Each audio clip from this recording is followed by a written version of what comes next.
Welcome back, everybody. I said the previous video I got the diamond drag bit, and as you're aware, I've 3D printed a holder for it to go in the pen adapter. Now you can use the actual spindle because it's a 3.175 bit, so I have a collet for that, so I can put it in the spindle and use it and set the program up just the same and use it from the spindle.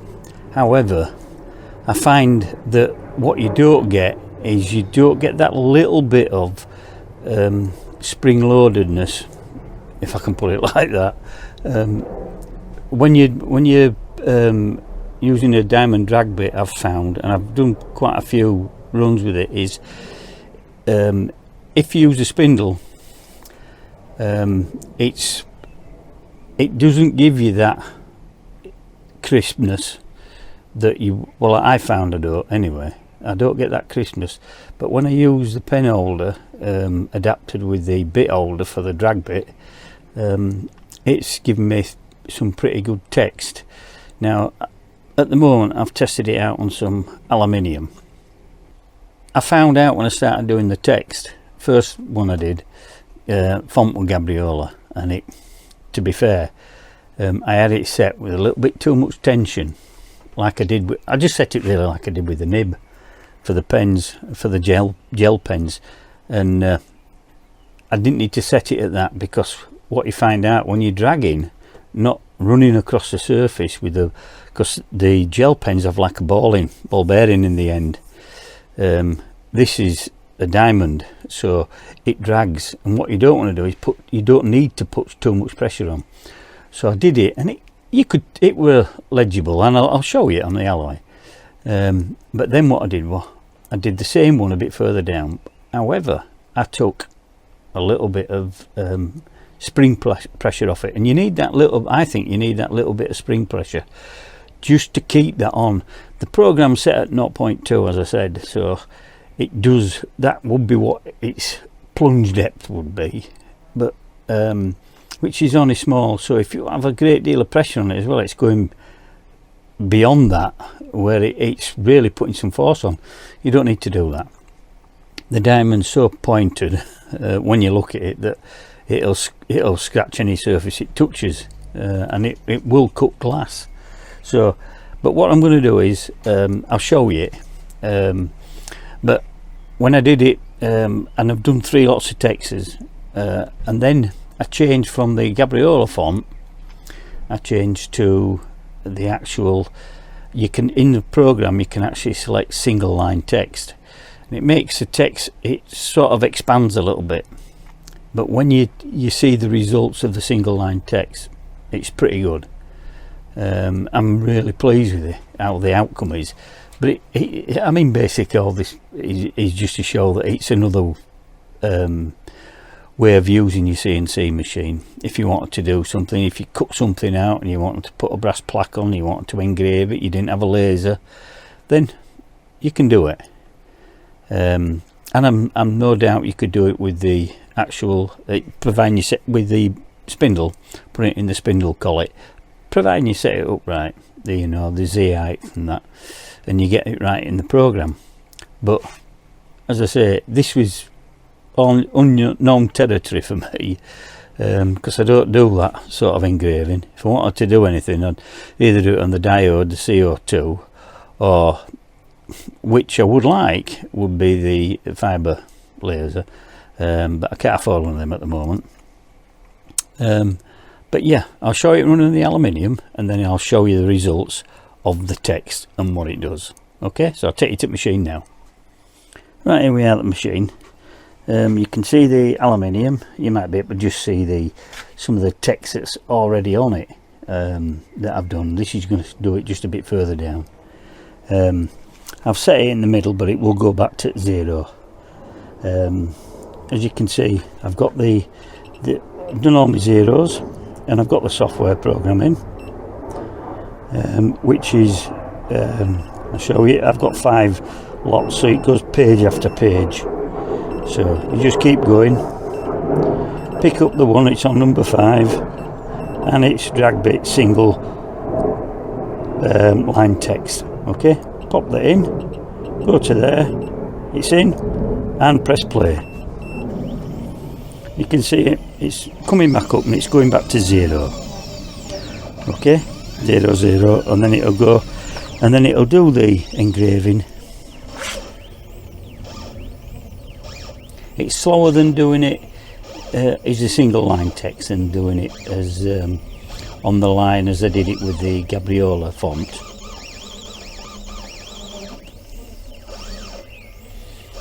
I don't know whether you can see that, just marking it,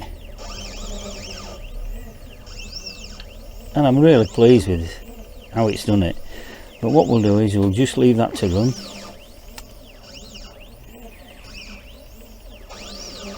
The actual aluminium plate's just got double-sided tape on it, so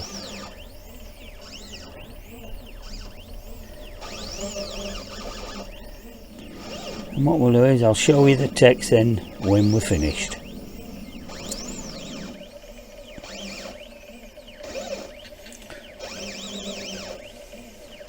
And you can see it there, it's moving. Might do a little bit of one letter and then move on and then come back and finish that letter off. So it does it where it wants to, where the software program decides it's going to go next. Like it went on to do the E and then it's come back to do the H now. And you can see it drops in and comes out, and it does each letter in a little bit, but it's single line text is this one, and I found that this is the better one. And now it's doing the F. There you are, finished. Gone back to 0, and what I'll do is I'll move that away with the MPG controller, move it back on the Y.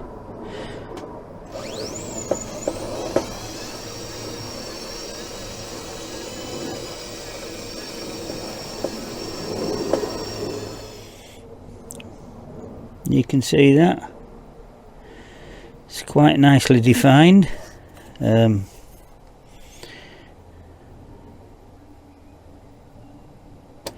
It's clear, and that's in aluminium. It's not a very good thing to engrave on, but you could, if you wanted now, put some black paint on that and then let it run into inside, because you can feel it. It's actually on the T and where the straight ups are, the L there. It's quite a groove because it does it in. It just doesn't take it all out in one go. It might do it in 2 or 3 goes, each little bit, but it's crystal clear. And don't you can see that's Gabriola, that one where my thumb is. It's come out all right. It's legible, but it's not that clear. Nicely finished. I did it underneath. Let me get it. It's a bit hard to. You can see it underneath, and then I did this, which is same as the bottom one. Except all I've done with those is I just cleaned them off with a bit of very, very fine wet and dry, but I haven't touched anything with that, and that is quite a good engraving.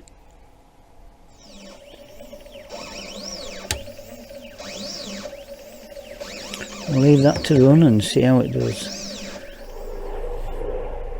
As you can see, it's finished the text on that one, and we're going to try another setting now, because I think the pressure was a little bit too harsh on that. So we're going to try it instead of 0.2, 0.1 on the software setting. Okay, so programmed in, same one. Let's see.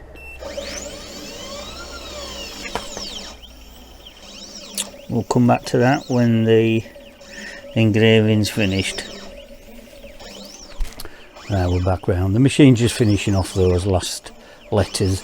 I'm doing the same. I just do my name because it's the good letters that are in it, and if I do the different settings with different letters, you're not forced to notice the difference. When you do them underneath each other, it definitely shows up. So that's what I do until I get it right, and once I know what it's right, on brass, on aluminium, it took the 2.2.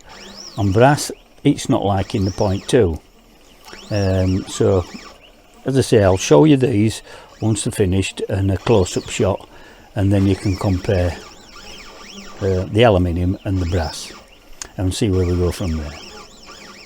Right, here we are, the finished items. You can see the different fonts, Gabriola, the top two, and then single line text, which comes out very nice. And the definition on that is really good. It's crisp, it's clear, and that's on a cheap piece of aluminium, and it ain't particularly really even, but you know, it did have a little bit of a curve on it. So, but yeah, they've come out. I'm happy with that. And then this is the brass, and I'll tell you the settings on the brass. Right, as you can see here, this is on the brass now. The top one, it's a little bit fierce, but that's 0.2. That's your depth of cut. The next one on there, and you can just see the lettering slightly fading off. You can just see it, and that could due to the unevenness of the double-sided tape, because it's like 1mm double-sided tape I've got. If that's a bit uneven, that can cause that, because you're working in 0.05 really, or 0.1 or 0.2 of a millimetre, so you're quite fine settings.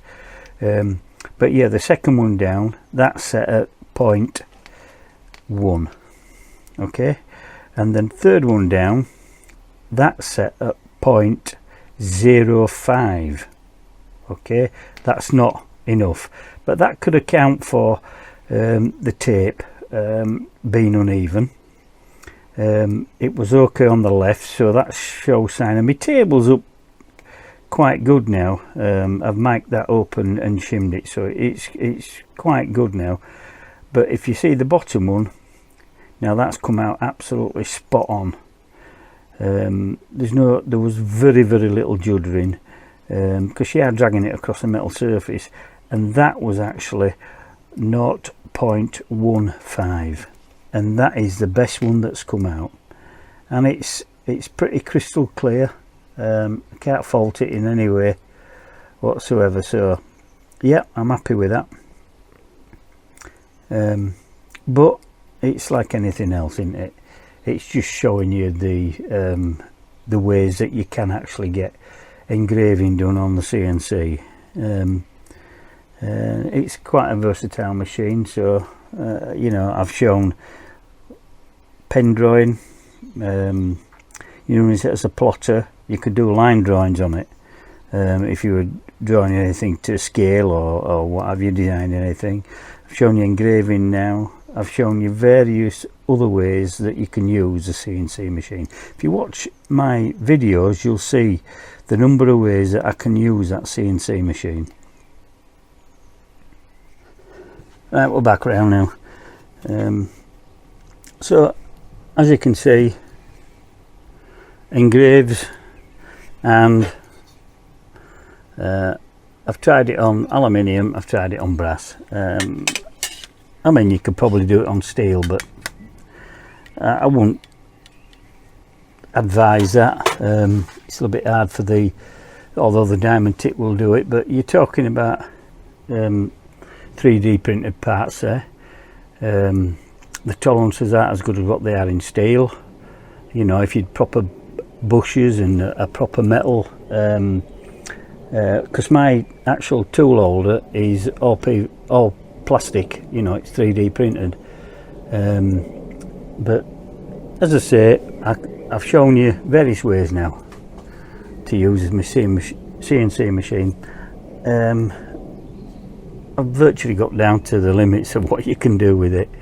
It's a machine that, although it's desktop, it will give good quality work, but please use it within the specifications that comes with the machine. Don't try and, you know, and I've said it on my previous videos, I get lots of people saying I've been tried to cut some holes in some steel. Well, I won't even cut steel on that. I don't use it for metal. That's the only piece of metal that I've used on it, and that is for engraving, as you see today with the diamond drag bit. You've got to use it within its limits, and a lot of people aren't, and they're coming unstuck with it. It doesn't matter what program I design on that PC, when I put it on that chip and put it in the offline controller, it runs. I don't get any hiccups with it now. There's no dropouts because the PC's gone haywire, or there's something, the connection's wrong, and it, you know, and you're halfway through a job, you've ruined the job. It just runs. Now, I know the people have different views on the offline controller, and people have problems with it, but I don't know how they're using it. I do the program, no matter how complicated it is, it runs it. You zero off, you do everything that you're supposed to do on the offline controller, get your Z height and your cutting speeds right, the right cutter, it does it, okay? 99.9% of the time it does it. That a little bit of a percentage is probably due to machine error on my part, not doing the software right. So there you go. Right, it's just a short video again. Like and subscribe, give me a thumbs up, it does help me. And as I always say at the end of my video, for God's sake, be safe out there and be careful. You know, I've been on YouTube, and some of the things that are going off now, you know, the robberies, the muggings, house break-ins, everything. It's getting dangerous out there sometimes, so please be careful. And until next time, hope to see you again. Bye for now. Bye.